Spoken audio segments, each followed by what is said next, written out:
There are fears the war in Ukraine could spill over into neighboring Moldova.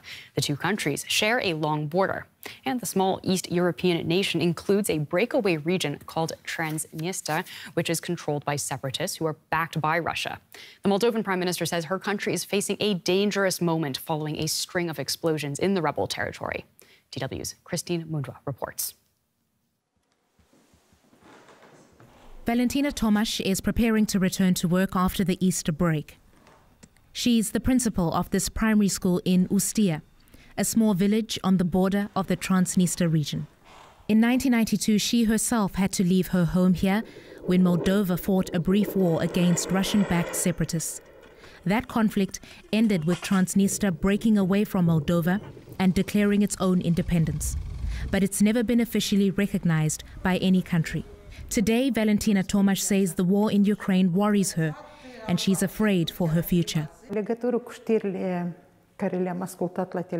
we hear the news on the radio and see the news on television, it makes us feel very stressed.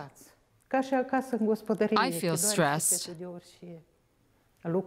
It's painful to imagine someone destroying everything you've spent your whole life building. The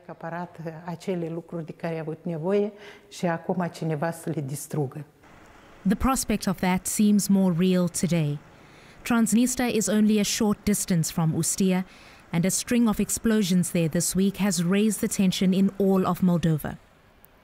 This footage purportedly shows one of the blasts, which detonated in a building.